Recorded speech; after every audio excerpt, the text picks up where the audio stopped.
Happy Tuesday. I said I would be back and I wanted to do a story time today. As you guys can see, I'm outside in the elements. I wanted to break up the monotony. I'm at work actually right now, and I just wanted to not record a video in this shelter while trying to do a story time with doing something that's so serious. I just wanted to be a little bit more lighthearted. So welcome. Afternoon, everybody. Welcome new subscribers, welcome old subscribers, welcome commenters, welcome haters, welcome lovers, welcome friends, welcome family. So again, today's video is a story time, and I thought I would do something that pretty much describes who I am and where I came from. So here goes. I'm gonna do the story time about my life. I hope I can convey this message in a nice time span, and also explain, like I said, who I am, who is Tillette. So it all started out July 4th, 1985. My mother was 18 when she had me. My father was 26 years old, and my mom was in love. You know, they were married when they had me, and let's just say my first 3 years of life were wonderful. I had my mother and my father, what a kid's needs, you know. And then after that third year, I guess you can say it was the 90s, so that was the crack epidemic, and that's all she wrote. My mother was off to the fucking races. My mother picked up her first hit, and that was it. Before she had me, I mean, she was 18, she was 17 when she got pregnant, so she wasn't dibbling and dabbling, maybe like a joint here or there, smoking like that. And my mother just had a hard life, so when she had me, I guess the stress got to her. Mind you, I would like to say this as a disclosure. My mother was sexually abused when she was younger by the same man that abused me.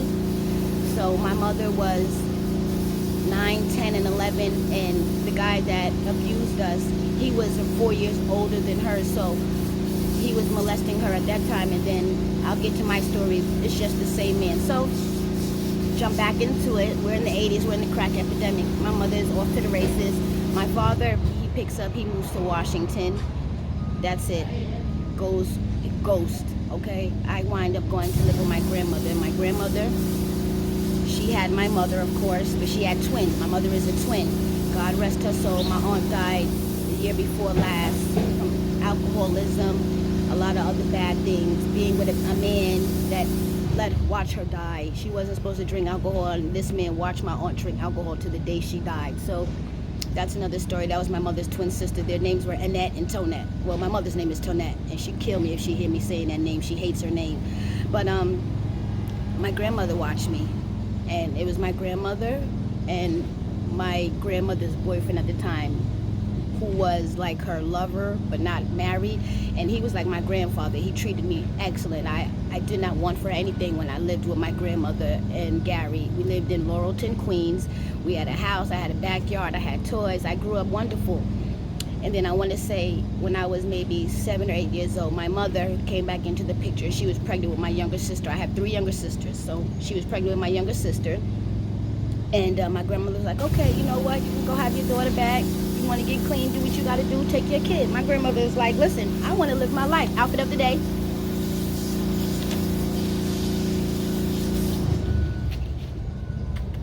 Okay, back on topic. My grandmother was like, come take your kid. I done raised y'all. I don't really want to raise your daughter, you know? And that's completely understandable.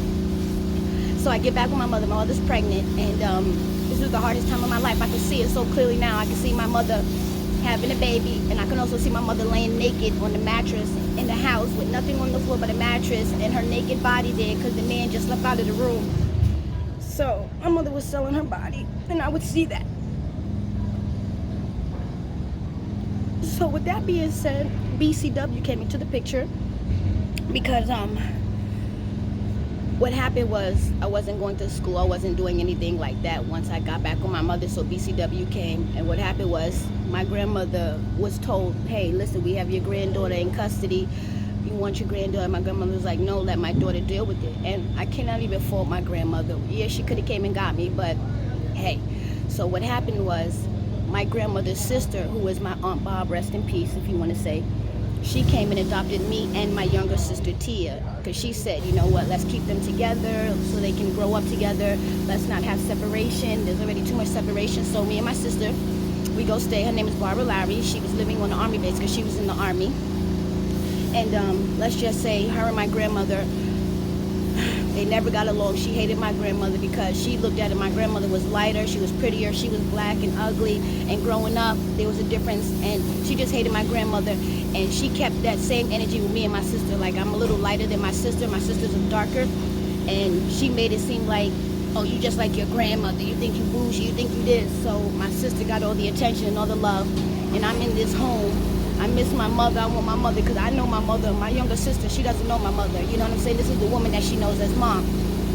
So there was such a difference being made. When I say I hated being there, when I say I was getting whooped with extension cords, the belts, the shoe, the broom, whatever. And I would feel the welts on my skin. I'm 35 years old, and to this day, I still got welts on the back of my thighs from when I got beat. And I think that made...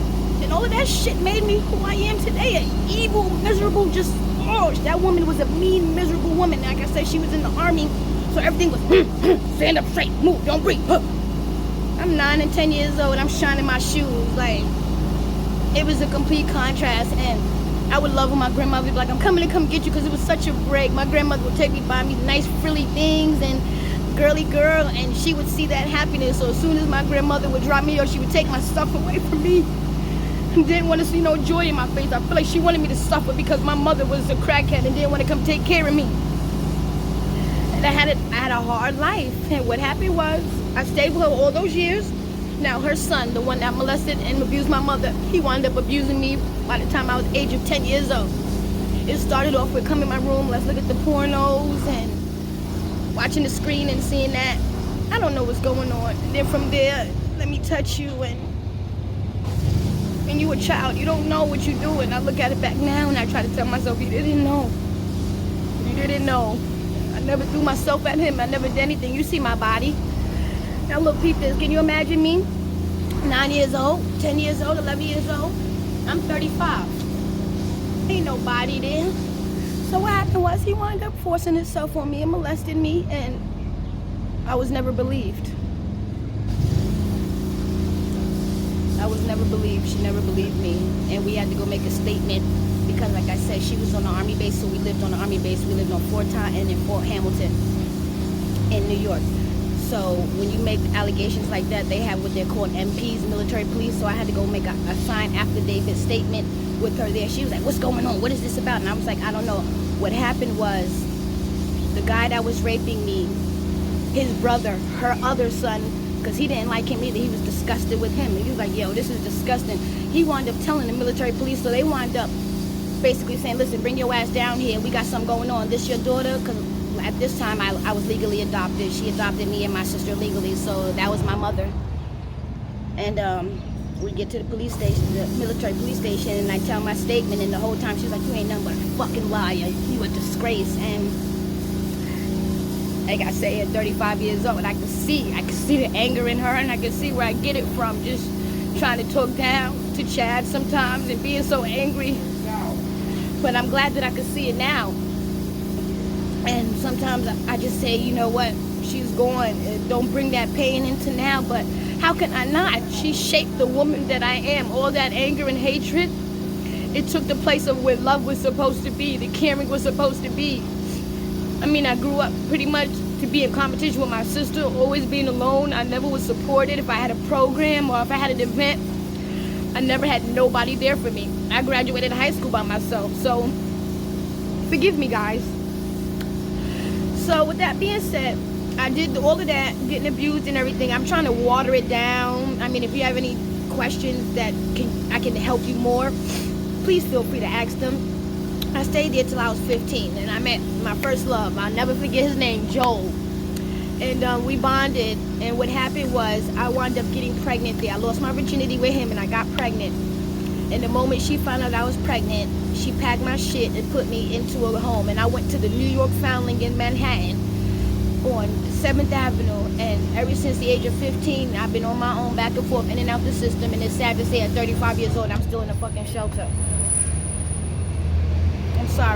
I'm sorry, I really am. But I can only say, do better than me. Do better than me. love, love, love, love, love, love. I'm telling you, love is the greatest of all these things. It's not money. It ain't power. It is love. Because you know how much power you have with love? Do you know what you can do with love? And I just feel like, damn, yo. If my mother and father could have stayed together, can you imagine a woman I could have been?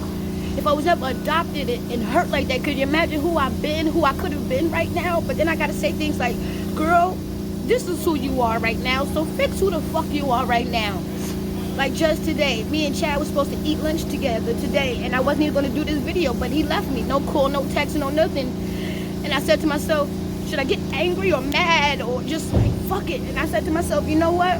And eventually, what goes around comes around. He could have texted you, but he did it. But don't take that shit on no more.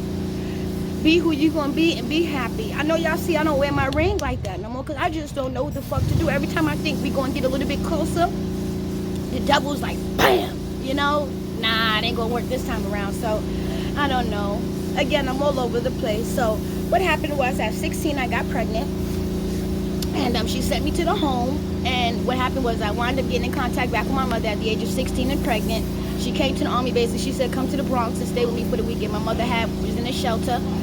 Now, mind you, at this time, she had got married, met a man in the program. She had got clean for a little bit. And at this time right now, my mother's clean, living with her new boyfriend, who about to get married, and who had my 2 younger sisters.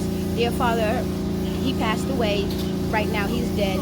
So I just have 3 younger sisters outside of everything. It's Tillette, which is me. Tia, she's 30. She just had a daughter. Tiffany, she's 24. She had her son 2 years ago. And Tiana's the youngest at 22. So it's 4. All T's. And, damn, I done lost my train of thought thinking about all they asses. What was I going to say, y'all?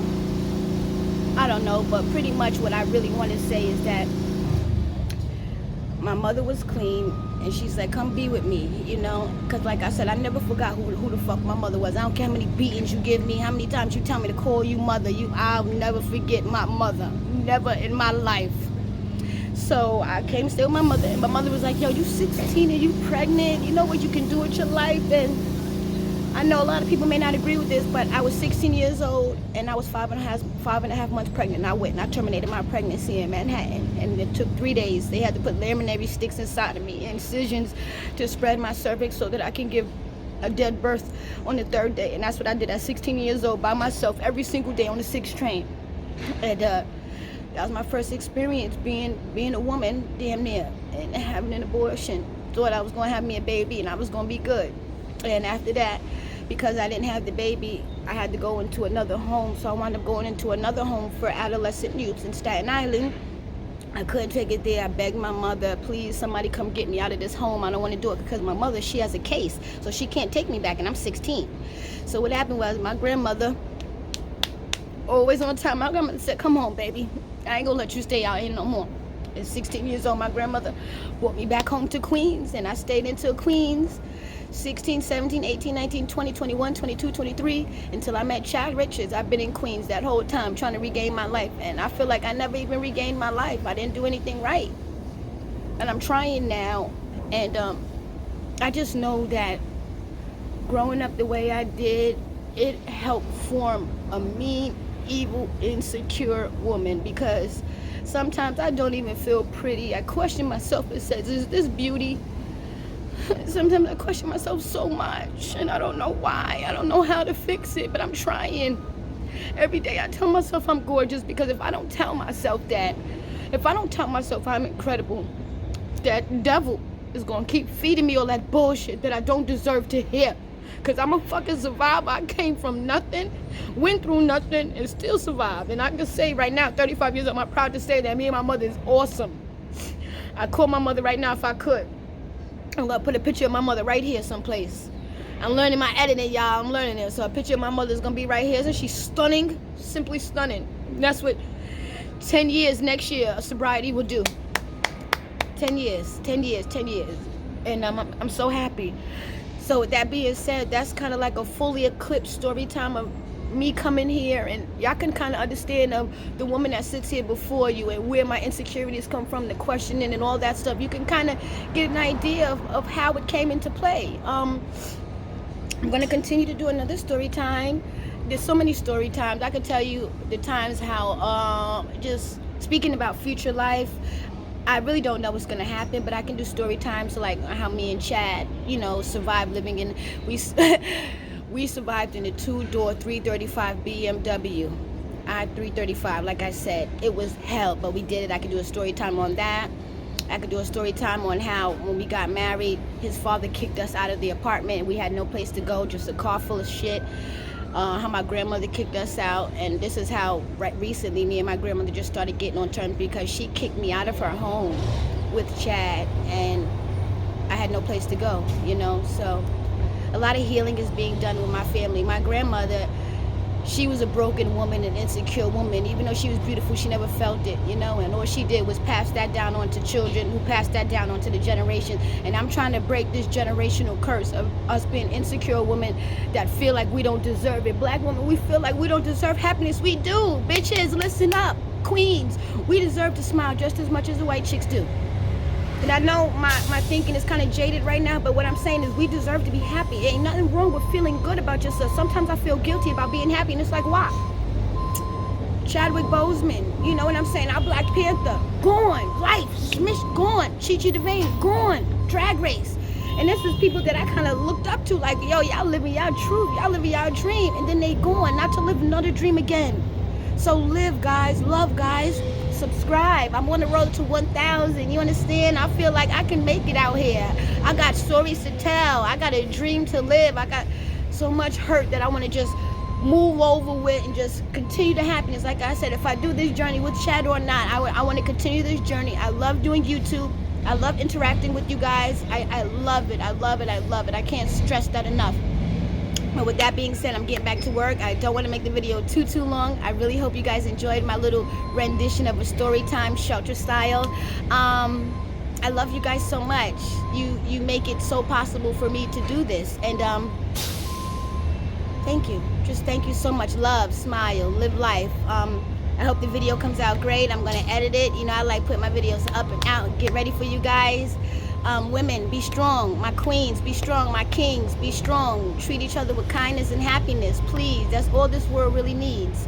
And keep coming with the ideas. Please like this video. Please share. Please subscribe. Please comment. Please like. Click the notification bell so every time I upload a new video, you guys can be notified of my videos. And again, thank you so much for taking the time just to watch my little corny videos. I want to do a get ready with me and do some makeup if you guys would like that as well. And just keep giving me suggestions. I can't grow unless I put out the content that you guys enjoy. So I love you guys so much. Thanks for watching, and stay blessed and happy.